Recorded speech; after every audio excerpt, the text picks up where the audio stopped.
until Allah brings down the barrier. And Gog and Magog are released into the world. And when they are released in the world, وَهُمْ مِنْ كُلِّ حَدَبٍ يَنْسِلُونَ, they spread out all over the world.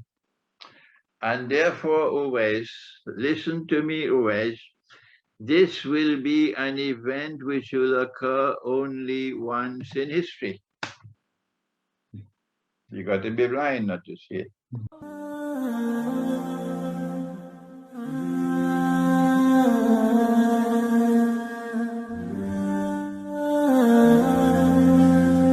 It's not just a case of Futihat and Ba'atha. In the Hadith, after Nabi Isa alayhi salam returned, the Messiah has returned, and after he has killed Dajjal, then the Hadith says that Allah will send Gog and Magog.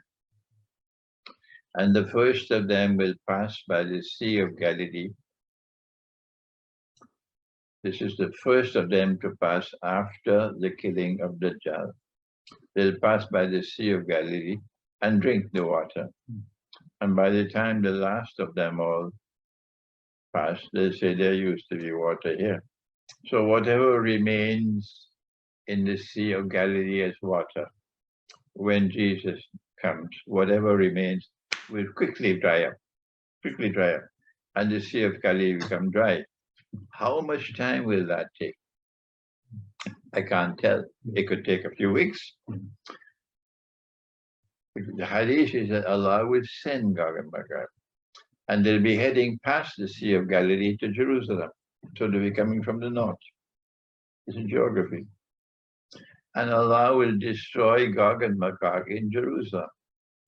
So Gog and Magog have a destiny connected with Jerusalem, because Allah will destroy them in Jerusalem. How many times must I repeat that? Good. Yes. Now we leave Suratul Kahf and we go to Suratul Anbiya. And in Suratul Anbiya, we have a different word, not Ba'atha, Futihat.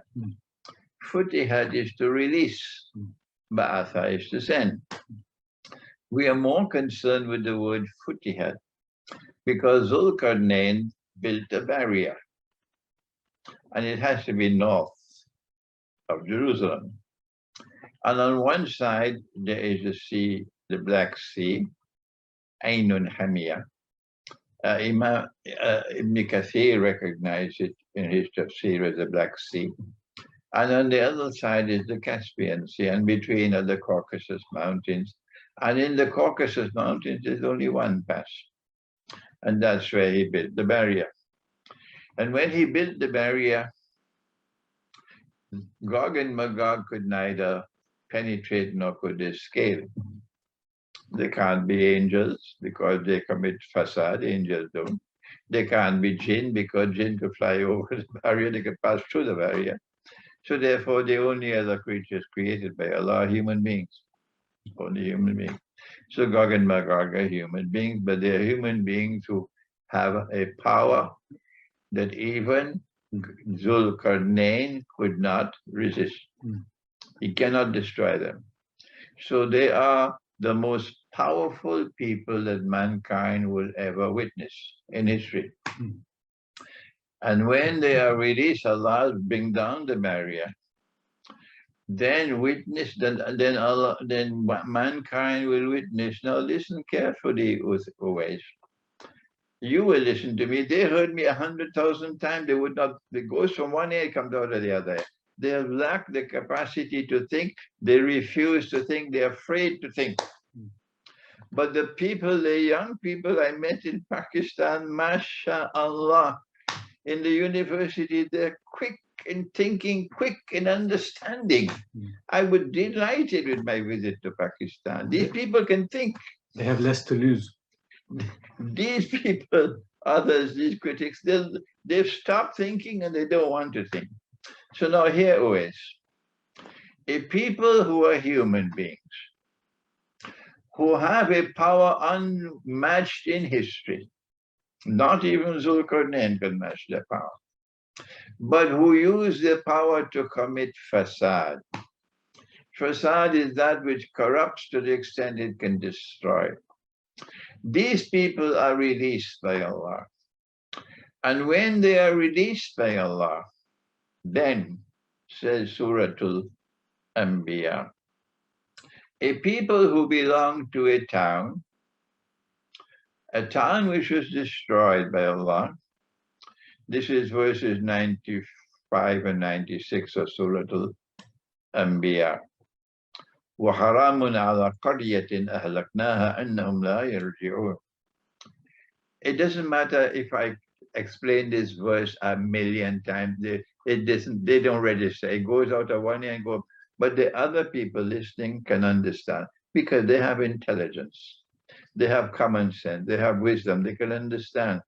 A town which is destroyed by Allah. وَحَرَامٌ عَلَى قَرْيَةٍ أَهْلَكْنَاهَا أَنَّهُمْ لَا يَرْجِعُونَ. The people were expelled, and a ban was placed on them that they could never return to reclaim that town as their own. Hatta, until when? إِذَا فُتِحَتْ يَأْجُوجَ وَمَأْجُوجَ, until Allah brings down the barrier and Gog and Magog are released into the world. And when they are released in the world, وَهُمْ مِنْ كُلِّ حَدَبٍ يَنْسِلُونَ, they spread out all over the world. And therefore, Uwais, listen to me, Uwais, this will be an event which will occur only once in history. You got to be blind not to see it.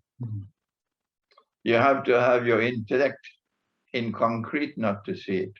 You have to consider knowledge to be a package, just to be handed down from one generation to another with no thinking process, not to see it. But mashallah for the world today that we have people who can think. This will be an event which will occur only once in history. That a people with irresistible power, who use their power to oppress and to corrupt, will spread out all over the world and can take control of power in the world. When they do that, then these people will bring that people who were expelled from that city, bring them back to that town to reclaim it as their own. Which town is it?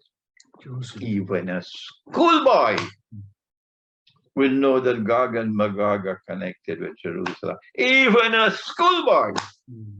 So I'm wasting my time trying to convince people who can never be convinced. So who are Gog and Magog? No. Gog and Magog will only be released at that time. Let them remain with their nonsense where they are. I have no time for them. Always don't ask me to teach them anything. They are a hopeless people. But the rest of the world can think. Gog and Magog are located in modern Western civilization. I have this lecture on Monday night here in London. Yeah.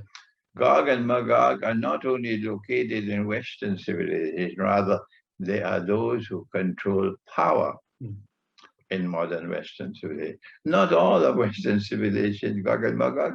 Yesterday there was a mammoth demonstration in London. A mammoth demonstration in London. Today, is there any news about it? They were all protesting yesterday. The newspapers are silent. Protesting against all of these things. But you don't hear about it in the news. Because Gog and Magog are those who control power. They control the media. They control the armed forces. They control the political system. Those are Gog and Magog. And on Judgment Day, let me warn them, on Judgment Day, you will have to answer for having betrayed the Quran.